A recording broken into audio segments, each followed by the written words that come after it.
Just got word something's getting delivered. So I flew the drone up. We're watching the road.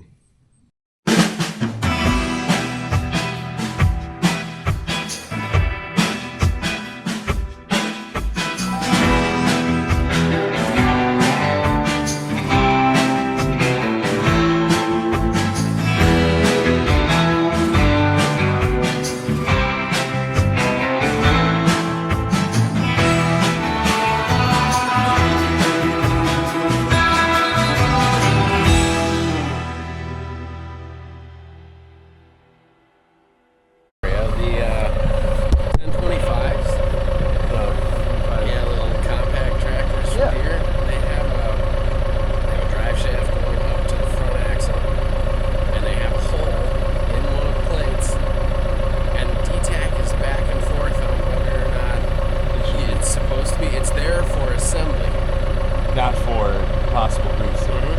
But there is a greaser there. Oh. And so you got customers like, well, shouldn't I be greasing that? Even DTAC can't come to a conclusion of, yes, you should. Others chime in and say, no, you shouldn't. At the same time, too, I'm guessing the deer is not expecting people to go much more than 1,000 hours on one of those. Yeah.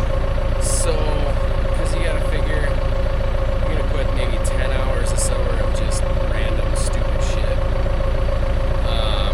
You're probably right in that. Maybe So the other 50 thing, on mowing.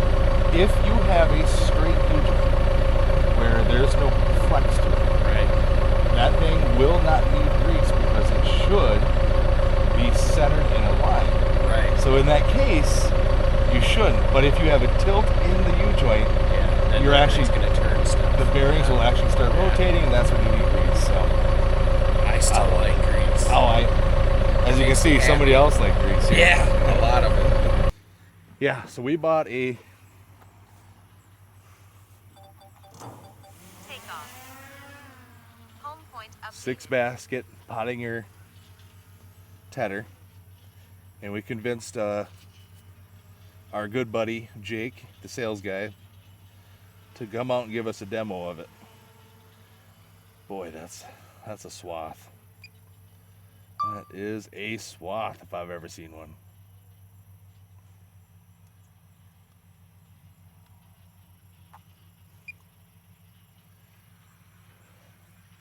One thing we ran into just using a 4-basket, when we do 100 acres, it takes a long time. So we decided to try this 6-basket. And I think it's going to be the cat's meow. What with a Pottinger versus a Kuhn, I haven't had so much faith in the French of the Kuhns. My rake is missing some parts. Serviceability I don't like. So we're going to go Pottinger. And I think the sales guy brought me a little cold snack. He brought me a cold one.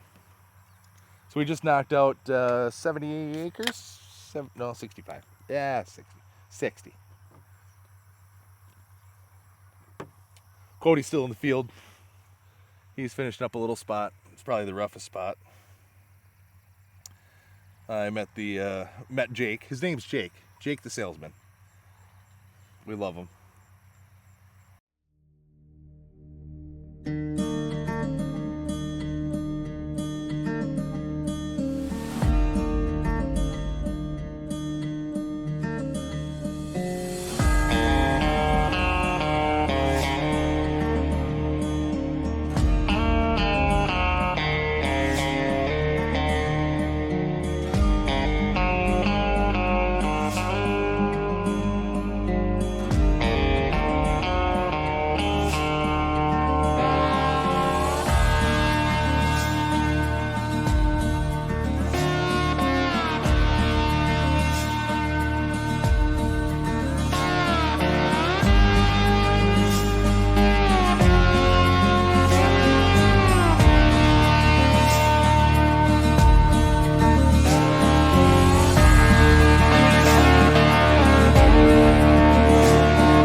special day. We get to compare a Kuhn 4 basket to a Pottinger 6 basket. We know it's not apples to apples, but they should throw the same. They should spread the alfalfas out pleasantly similar, and we're going to test that. So I've got slow motion, I've got the eye in the sky, and some other cameras. We're going to get some angles. We're going to see how it's doing. Right now, Ben is reconfiguring his. Not sure if he's got his tines on the ground enough, but he's going to get them spread up. Then, yeah, resume testing.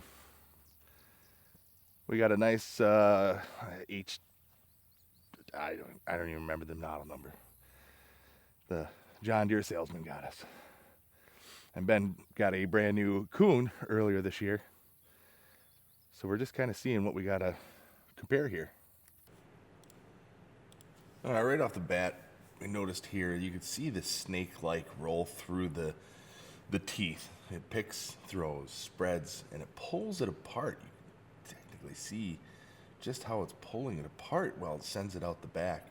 So you have good volume going through there, you have good pulling parts, and you have really good launching. And this is what creates that wave look. You can see it just stripping those out. And these are very long strands of alfalfa, so it just gets matted up, and it's doing a fine job. And if you look closely on the return side of things, you'll see that it's not actually sticking to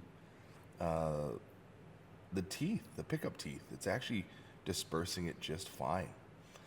Now, when we get into the Kuhn here, I've watched these videos enough to know, you can see it's doing the opposite. It's actually picking some up and bringing them back around. And I'm not sure what causes that, if there's a setup feature, if it needs more tilt, more angle. I'm not a tedder pro by any means, but here you can see it's not really picking it apart. It's just lifting it and throwing it up.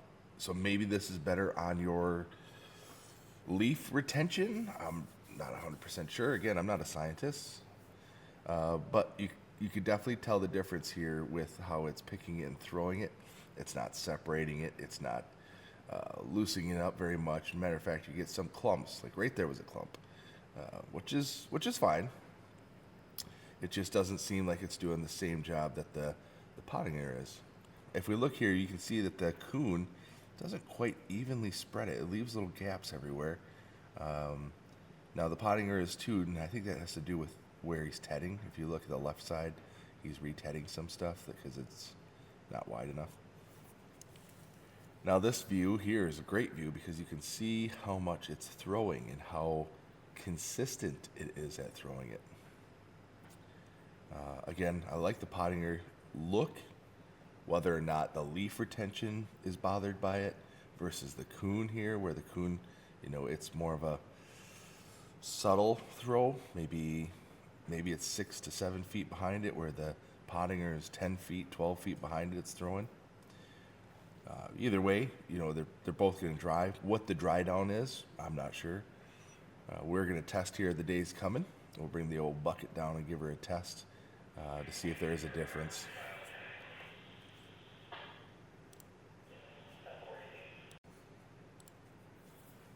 One of the other noticeable difference would be just the clumpiness in the field, and I'll talk more about that in a second. You can actually see it at the ground level. The Pottinger has a much better spread,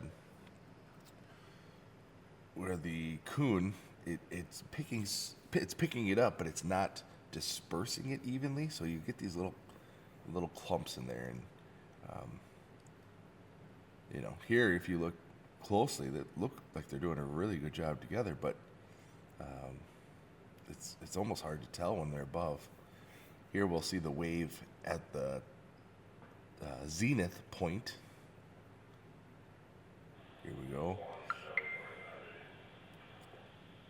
And you can see just how much more spray the Pottinger is versus,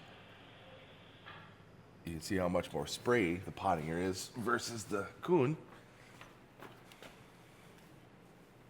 Now, I don't know what that actually means as far as dry down, but I'd be more interested in the leaf retention, and we'll see if we can look at that in the days coming. But both do a great job as far as speed. You can go pretty fast with both of them.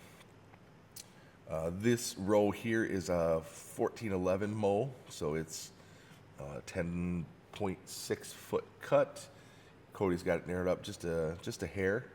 So it's easily 3 rows with that 26 foot Pottinger and easily 2 rows for the Kuhn.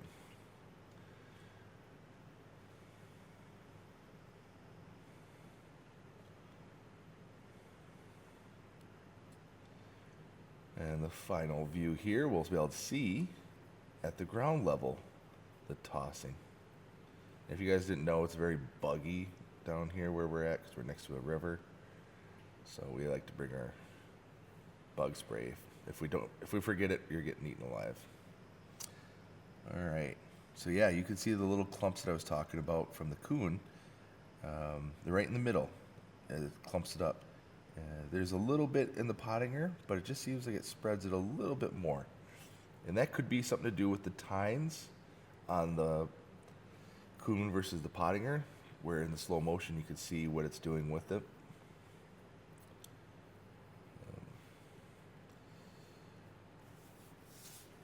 But yeah, I believe the tedding process works, whether it's a Kuhn or a Pottinger.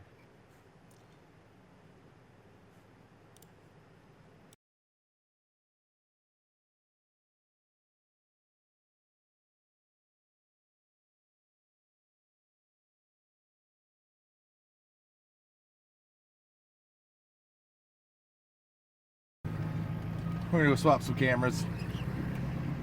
You can actually see the difference between tedders. And I don't think the Kuhn's coming out on top.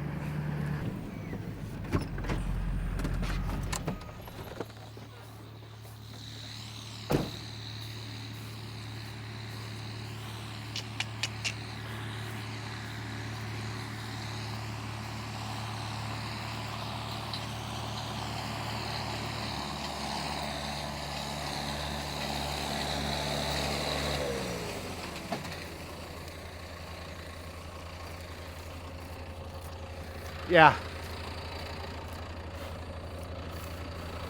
That's a lot there. Is he plugging up?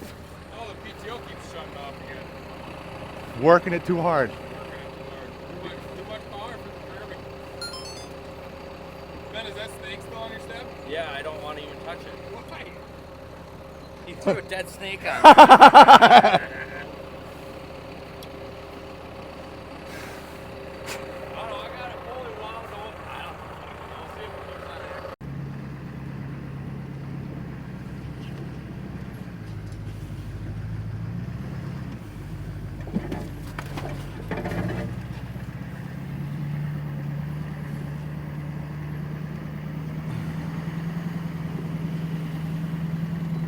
Yeah, the testing is, it's interesting to see the difference in throw. Like you can see this headland row, Ben did this one, and the next row in, Cody did with the Pottinger, and you can definitely see the difference in how it disperses the alfalfa and grass. I mean, I'm not saying it's night and day difference, but it's quite a bit different.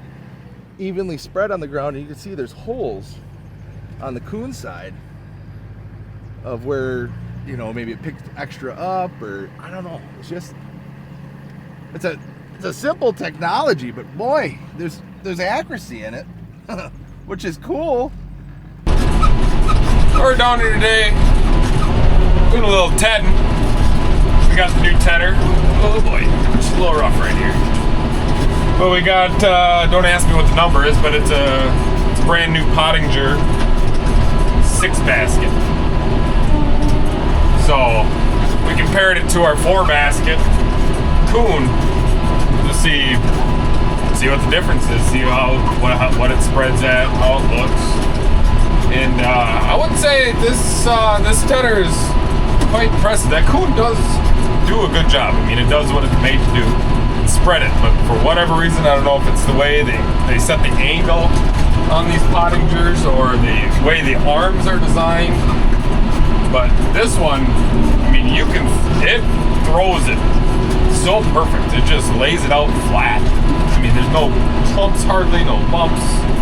I did find out it doesn't like it when you go across the rows, not with the rows. It doesn't like that too much. Definitely with these big heavy windrows, it really doesn't like it. But I'm quite impressed, I'll have to say. So we'll see. That's next year's problem. We'll kind of plan for it, throw some ideas around, see what we want to do. But so far, the alfalfa and the grass, the hay business is staying pretty decent. I mean, if you can get dry hay, which that's what we're hoping for with a nice newer tedder, and you got a 4-basket tedder and now a 6-basket tedder, so you run 2 of those, both of those, it don't take long. It don't take long. I mean, you can do three windrows with this one. So it does not take long at all to get done tedding, but I'll show you, see if I can get the camera. The magnet on this thing is incredible. So yeah, there's the new tedder. I do love the transport wheels on this thing. How it lifts it completely off the ground so you can keep it running. I'll see, like you can lift it off the ground, and it can stay running. And that way you can, if you're getting a really nice alfalfa, or if it's dry, like the stuff I'm gonna do right here, I cut that a while ago, but there was a lot of clover, very little. These fields right here were so wet, we couldn't hardly seed alfalfa or anything in them. So I cut that stuff a while ago to see if I can get that clover to dry down. So I'm gonna go ted that now, but what's nice is you can lift that up and you can keep it running, and you don't have to go over your headlands so many extra times and beat the leaves right off the alfalfa and stuff. So that is one thing I really like, and that it has some nice transport wheels.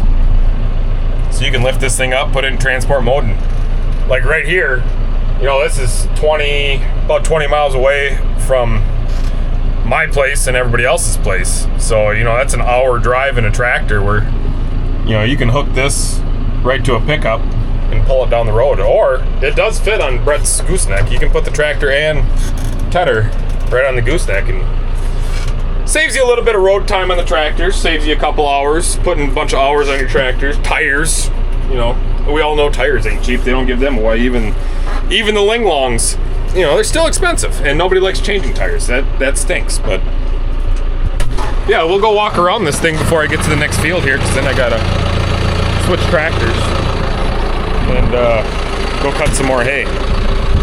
But yeah, really, really liking this so far.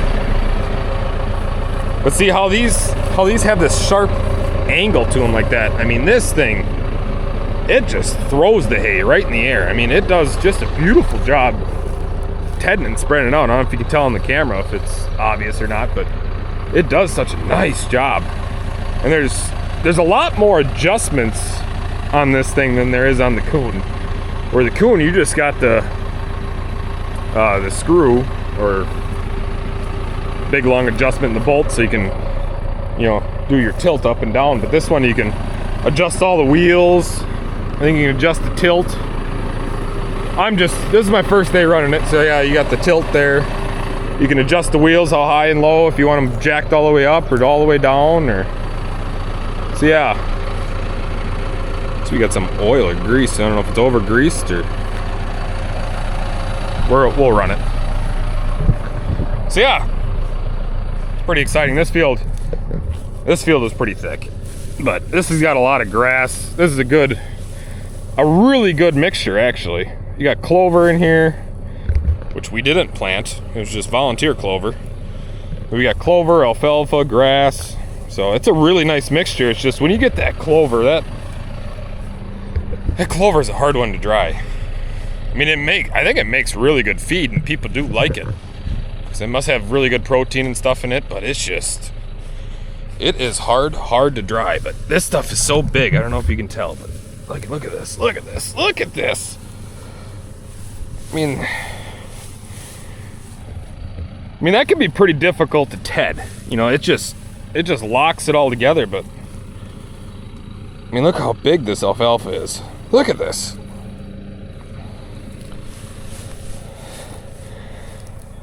But we got down here in the morning. The boys had to wait for me because I think I slept in a little bit. Must have been tired, I guess. But get this all tedded out before the sun came out. Now the sun's coming out. I think it's about noon. So try to prevent as much losing of the leaf as you can. So you don't want to ted it a bunch of times. You know, if you had grass, you know, Timothy grass and stuff like that, you can ted that stuff 2-3 times. Doesn't make a difference because you're just busting the stems up. But you do that to alfalfa. I'll probably show you, as you can see how brown this field is over here.